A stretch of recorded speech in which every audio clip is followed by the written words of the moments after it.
So what you are seeing right here are more than 130 plus video, mine plus my competitors, properly organized in knowledge base. And the node and the linking which you're seeing are the different knowledge we can acquire from it. Now if I zoom in and click on any of the node over here, so we can see the tag for this particular node and the definition of what this particular node is about and why does it matter, and all the videos which are discussed about this thing. And we can see that I have made the video on this particular topic, all the competitors have made some video on this thing, and also it tells the gap between all the videos, like what I can cover in the next video which all my competitor has not covered, and also the related concept. So in today's video I'll be showing you how to create this from scratch so that you can create knowledge base for you, not just for YouTube video, but if you are having the client meeting or if you are doing some kind of a business or for your work or for learning purpose, you can create this thing. It's not just limited for the YouTube video, it is expandable to each and every field you are working with. So Andres Karpathy released this thing which we just saw, that instead of creating the RAG from scratch, we'll be using the LLM Wiki, because in RAG whenever we upload any kind of a document,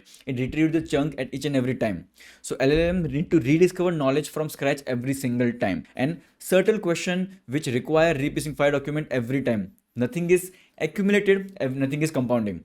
So now he came up with a new technique called as LLM Wiki, where whatever source you give, it could be a YouTube video, it could be the article, it could be whatever, you just need to give it to LLM, it will source it and integrate inside your wiki. How it is done, I'll be telling you, don't worry. Okay, and the cross reference is already built. We just saw the node and the linking between each and every node. Also, this is the official GitHub of Karpathy, where he has given the proper prompt how to build this thing from scratch. And in this, he have mentioned 3 different layers inside this architecture. One is the raw source, one is the wiki, and one is schema. And now, as you can see in my implementation where I have done, in this you can see there is a wiki, there is a raw, and there is a claude.md file which handles this all thing. And there are other folders you can create according to your need. But don't worry, I'll be telling you why do we need different folder and what does this wiki, raw, and the claude.md do. So as I told you, we have 3 layers: raw, wiki, and schema. Inside raw, we curate the documents. Okay, so whatever knowledge you are getting from the internet, you are scrolling and find some article, you can get that article and paste it inside the raw source. The raw source is nothing but your dump of all the knowledge you want to have inside your wiki. And wiki is auto-generated. You never touch wiki because LLM will take care of that. It will convert your raw source into the wiki and create a proper node and linking between the nodes. And claude.md file is nothing but it's a manager who tells the LLM how to perform this whole thing, how to convert from raw to wiki in which format. So it's very simple. You curate and Claude will maintain it. So the tedious part of knowledge base isn't reading or thinking. It's a bookkeeping. Human abandons wiki because maintenance grows faster than value. Claude doesn't get bored. It updates 15 files in one pass every time without forgetting a single cross reference. So your only job is to now go and watch the YouTube video or some article and dump that particular information inside a raw folder and everything will be taken care of. And crazy thing over here, once you have created the whole structure, now you can ask any kind of a question. So for example, I asked this particular question based on all the computer videos in the wiki. What are the 3 most common hook format my computer use, and which one has the highest view count associated with it? Give me specific example with video title. So it has gone through all the wikis and everything, and at the end it created me a proper file which he has explained everything. So inside this particular file we can see it has scoped through the wiki. There are 128 computer videos over here. Okay, and it is broken down 3 common format hook. One is a breaking news, 2 stack equation, how to do promise, and which format correlate with the highest view. It has given that information. So now you can ask any kind of a question. Give me the video idea. What are the gaps between this competitor and my video? What kind of a videos I can make? What is the hook? What kind of a description should I write? Because raw has full transcript of the video, and also you can ask this particular topic is talked in which particular video. So you can do anything. This all example I am telling with respect to the YouTube, but this knowledge applies everywhere in each and every sector. So now you must be thinking, why Obsidian and why not Notion or why not a plain folder? So there are problems with the Notion. So Notion requires the Notion API key, then there is OAuth management, rate limiting, an integration layer with the Claude, which will take a good amount of token, and the Claude can read your data itself. And the plain folder works, but you will lose the graph view, backlinks, and visual navigation. The Obsidian is just a plain markdown file, and we all know, or if you don't know, LLM works best with the markdown file. And the Claude reads natively, free, local, private, and the visual front-end hook, which I just show you with the graph and node format. And there are 3 main reasons to use it. The plain markdown, as I told you, we have a good visual and everything is private. Everything runs entirely on your machine. Your data never leaves your computer. So now to build everything from scratch, we require Obsidian. So first, download the Obsidian, open the Obsidian. You will get an option to create a vault. Okay, so as you can see, there is the option of create the vault. Create the vault is nothing but a folder. Okay, so you can create any kind of a folder and you can choose the particular folder itself, or you can create the vault from you. So let me create it. So I gave the name and I'm choosing the empty folder, and now I'll create it. So now our vault is created. So now I'll be opening this from my cursor, okay, but we can use a VS Code or any other IDE like Codex or Anti-Gravity, and we'll be opening this particular folder. So now as you can see, the folder is empty and only we have the Obsidian file which it created by default. Now we'll be opening the Claude Code session. Now we have opened the Claude Code session over here. If you don't know how to do it, it's very simple. Go to the extension over here, search for Claude Code and install it. And then it will ask you to connect with your Claude account. Just connect it. So now come to this particular GitHub link. It will be there in the description box. Copy this whole and paste it over here, and then paste this particular command. You can take a screenshot and then hit enter. Now it will take some time to create the proper folder structure for you. So now inside the Obsidian, we can see the raw and the wiki folder has been created. So in the meantime it is creating, let me explain you the complete file layout. So we'll be having the raw path. Okay, so it is created by us by LLM, and we drop our source material over here and we edit it. Never, because we just need to add the stuff over here. Then we have the wiki and sources. Okay, over here we have the structured wiki pages. It is never written by us, it is always written by the Claude Code and index.md file. So let's understand the complete file layout. So we have the raw folder.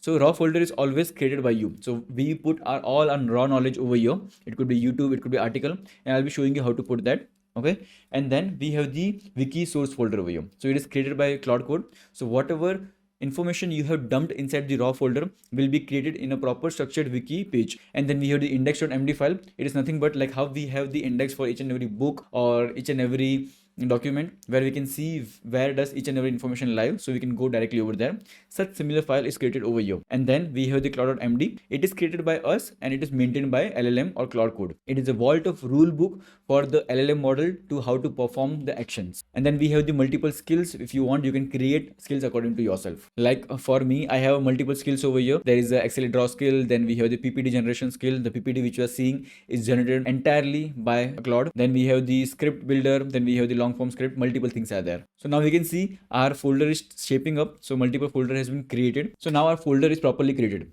And we have the Claude.md file where all the information are properly written, and we have the standard formatter of how the wiki will be created. And now it has told us how to start ingesting the real source. It has given us three options: give us the YouTube video or web article or the direct paste. So let's first go with the web article. So let's say, for example, we are going through this particular web article and we find this particular information to be injected inside our platform. So instead of copying such a way, which is not a good way to copy, there is this particular extension of Obsidian web clipper. Just add to your browser, then such kind of extension will be there. Click on that and the whole article will be in front of you. So now what we can do, we can just click on the add to Obsidian, or we can come and copy to clipboard. So now we'll be seeing such kind of an extension over here. You can click on that and we can see the whole article over here. So we have two options. We can directly click on the add to Obsidian, and or we can have option to kind of a save file or copy to clipboard. And by default it saves at a clipping folder. So what we can do, we can click over here and write raw and click on add to Obsidian. So it will ask, we'll click on open Obsidian. And you can see the particular article has been properly pasted inside a raw folder. Still no wiki has been created. We have just added inside a raw folder. So if you open our raw, we can see this particular article has been added. So now you can go to over here and you can say inside raw folder, I have added one of the article, introduction to Opus 4.7.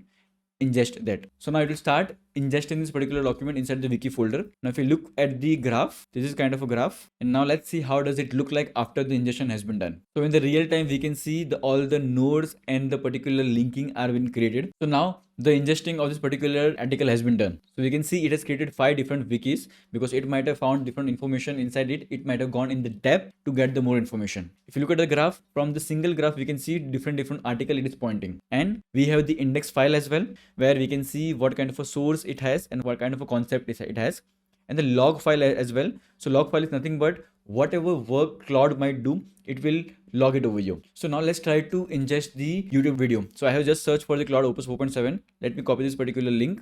Now I just told this particular Claude Code to ingest this particular YouTube video. So in my particular computer, one of the MCP has been added, which is called as transcript API MCP. Okay, if your computer might not be having it, you can add the MCP. Okay, it has 100 credit free limit, and also if you want, you can give the transcript by yourself by getting it free from the internet. So I am using this particular transcript API. So there are 2 layers I am using just to give you extra information. I have added my own code which gets me transcript for free. Okay, and the fallback method is for this particular transcript API, which has the MCP layer as well. So once it get the transcript, it will get the information from there and create the proper wiki and store it. So now the ingest has been completed. It has written inside the log folder. We can see over here the AI Advantage Claude 4.7 full breakdown has been added. If we look into the Obsidian vault, we can see the multiple mode linking has been done. So if we click on this particular node, we can see the URL as well, and we can see the proper summary and the connection nodes as well. So now if you're serious about doing this particular part, so I would give you one very good method to do it. This is the very naive and a raw method, and let me show you my particular wiki. How does it look like? So this is my wiki. So inside this you can see we have the raw folder. Inside raw we have the proper bifurcation. So we have the bifurcation for article. So all the article I might be reading or looking through it, so are over here. Okay, and then we have the YouTube. So YouTube is divided into 3 category. One, I have already defined the competitor, so all the competitor data will be inside this. My videos are lives inside this, and general people who are currently trending or have an outlier video are inside this. And by the way, I do not do all this information manually. I have built a proper system where in the morning it gets me all the information, all the articles relevant to my particular industry, and store it over here. If you want to know how all this thing is done, let me know in the comment box. So I'll be making a proper full-fledged video on that. So I don't want to bulk up all the information inside this single video, because this video is regarding explaining how does the Obsidian works for you and how advantage it could be, and how you can convert your whole knowledge into a proper knowledge base without relying on RAG or a system which does not evolve. So now don't treat it as a one-time project. It's a kind of evolving project. Over here the volume changes everything. So day one you might be only having one page in the vault. Okay, the month 1 will be multiple pages, and month 3 multiple pages. It's a compounding game. So more and more knowledge you dump over here, more and more nodes will be created, and the linking will be created, and the information which you will get when you ask any kind of a question will be much mature, and the much kind of a gap analysis and a computer analysis you will get over here. So now drop a comment and let me know what's the first thing that you would research. It's a computer analysis, the niche you are learning, or the client research, because there are endless things which can be done using this one particular thing which we learned today. So I hope you like this particular video, and let me know your thoughts in the comment box. We'll meet in the next video. Till then, take care.